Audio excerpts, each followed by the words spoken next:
Hello, my Taurus, and welcome to your day. Thank you so much again for joining me. So, what I have for you today is a reading based off of the fact that we're in a new moon and it's time to set our new intentions, and the moon has transitioned into Capricorn. I found a tarot spread for a new moon in Capricorn, of all things. So it's very Capricorn based, going over things like why you might be feeling stubborn, what's going to cost you, to maintain your ambitious streak that you're on, what will you lose if you fail. And so let's get right into that reading. So the first card I've drawn, the Six of Cups.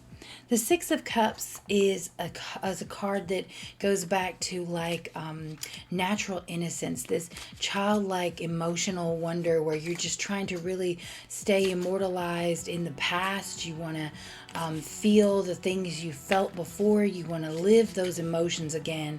So your goals right now might be that you're trying to recreate ways you felt before. You want these energies, you want these past feelings that brought you good moments and good energy. But the opposite of that is this inability to recapture what you've already done. You can't live your life twice. You can't go back and have those same moments again and again. It will never play out the same way. So if you find that you're trying to hold on to the past a little too tight, be wary that it could truly cause you some emotional pitfalls when not only have you not recreated that emotion, but you've now burned that emotional bridge. It won't mean as much for you the second time around. So what is it that you might lose if you don't recapture that emotion? I know I kind of just told you my opinion on that, but you drew the Queen of Pentacles. And here we have a card where the Queen is about sensuality and abundance, but when you don't achieve your goal, she ends up being turned into like a dependency, a greed, and definitely irresponsible consumption. So here we are. We have this emotional desire to relive the high points of our life. And if we don't achieve that goal, we're going to find ourselves turning to materialistic and possessive things that are going to possibly have addictive qualities to them.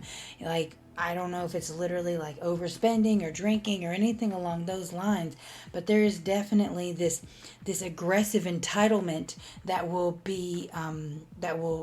rear its head if you aren't able to get what you wanted out of those Six of Cups. So how do we meet in the middle? How do we not get aggressive when we don't get what we want? This emotional desire to relive the past. How are we going to be okay when we have to let go of that dream? And what we have here is a very unfortunate card. It is the Ten of Swords. Okay? The Ten of Swords are always portrayed as someone with 10 swords stabbed into their body. This is a card of like grief and sorrow, failure. But the card in itself is also one of foundational mental acknowledgement. Mental in every sense of the word. Your mind, it's swords, it's air, it's even somewhat spiritual. Just foundation, kingdom, finalizing the fruit of all your mental labors.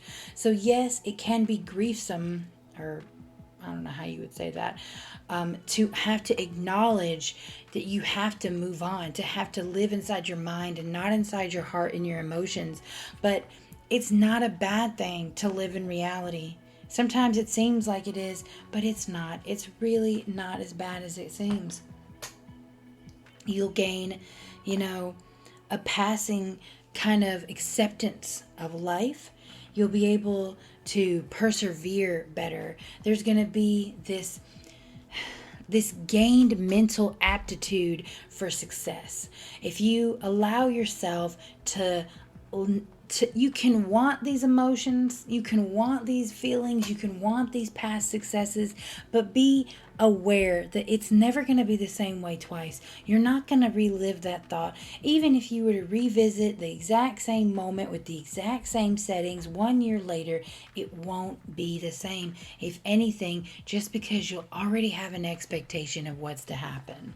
So when you accept that things will not be the same, then you open yourself up to experiencing the changes that life already has to offer you. So our next card, the Hierophant, or however the hell you pronounce that. This is the what you crave. And it's more of the same. This is a card that is about regiment. It's about being a part of a group, being a part of a system, being a vital cog, maybe even mentoring people in how to live. This is a card where, in this particular case, you are desiring to be a part of something that you already know the outcome.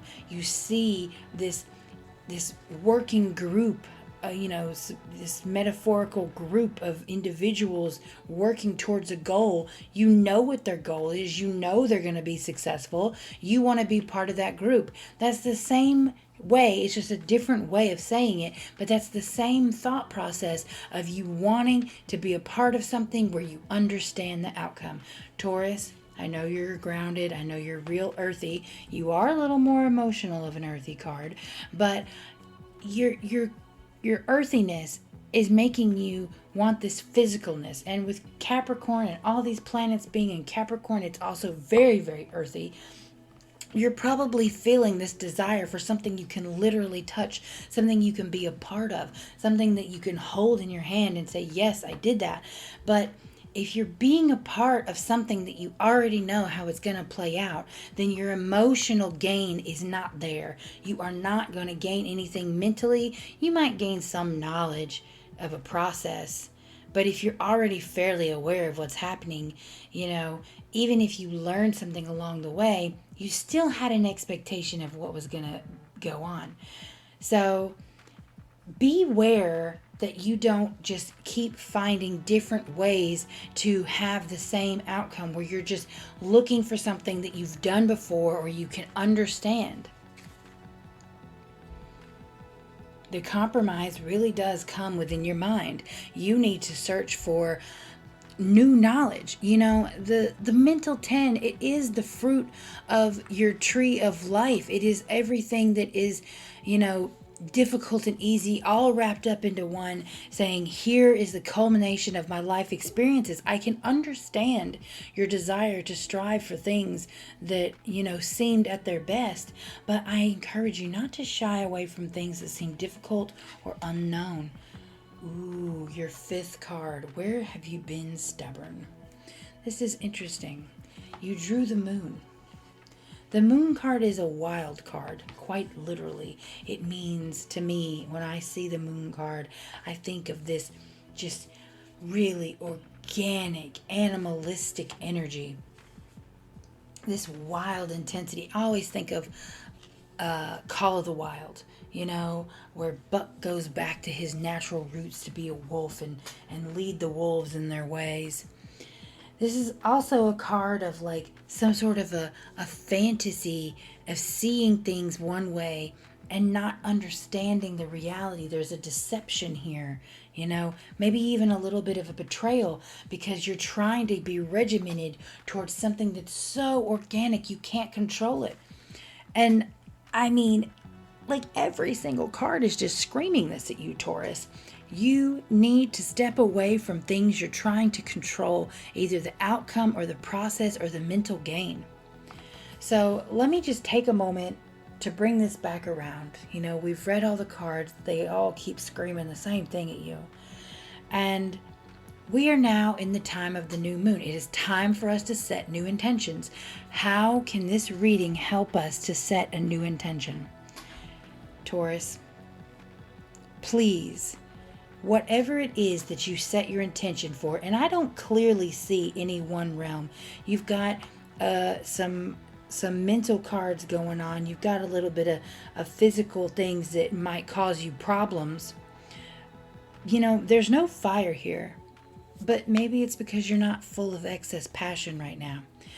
But what I am going to say is, whatever you pick to be your goal, the thing that you want to focus on that's going to change your life, whether inside or out over the next 28 days, the thing that we're going to focus on together, work towards, strive towards, do yourself one favor, Taurus. If you take one thing away from what I'm trying to tell you in all this crazy reading, I would like for you to pick a goal that you know nothing about how the outcome might come about. Pick something that is going to leave you, quite frankly, just like question mark in your mind. You're going to be not sure how it's going to go. Like maybe it's something you've been thinking about for a while. Maybe it's something that you have been wanting to do, but you've been afraid to do it because you didn't know how it would turn out. You didn't understand all the details. I would say it's almost like you should put a bunch of wish things in a hat and draw one. Totally random, totally just whoa. Yeah, I would want that, but now how the hell am I going to make that work? When you have that in your mind where you're like, this is something I want, but how in the world am I going to get there? That's what you need to pick. Pick something that leaves you in awe of the process at the very beginning. Don't hold back, because if you keep focusing on things that you already know how it's going to go, you're going to end up in that Queen of Pentacles position where you're going to be turning to possibly substances or physical things. You're just going to be trying to surround yourself with other things to fill these emotional gaps because you're not putting yourself in any kind of a discomfort. You're playing it so safe, Taurus, that you literally are making yourself miserable. So I don't know if this will necessarily resonate with everyone. If you found this helpful, that is wonderful. I am so happy. If for some reason none of this resonated with you, I encourage you to go to the link that I'm going to post in the description below for this card draw. I like this card draw. And if it did not, this spread, I guess that's what it's called. If this spread that I have done didn't speak to you directly, please consider going to the Labyrinthios website that I'm, like I said, putting in the link below, and do this for yourself, because any reading you do one-on-one is going to resonate way more. This is just general for how all my Tauruses are feeling right now. You guys have all been playing it safe. But if you feel like maybe you haven't been playing it safe, one, you might be lying to yourself. Pause for effect. Two, see what's going on. Maybe even do a reading totally different that's like, why didn't this resonate with me? Why don't I think I've been playing it safe? Get some clarification for yourself. Maybe one day I'll try to do things like that for you too. People always do clarification for readings that resonate. I'm really interested to know why they don't. Why didn't the reading resonate? Let's talk about that. All right. So that's all I have for you today, my Taurans. I really hope that you come back next time. I love having you guys around. You're an amazing community. Every one of the zodiac signs has just been amazing and fulfilling community for me emotionally on every level. If you've made it around this far, think about liking, thumbs up, subscribing. You know I'd love that. And I really hope I see you next time. Bye for now.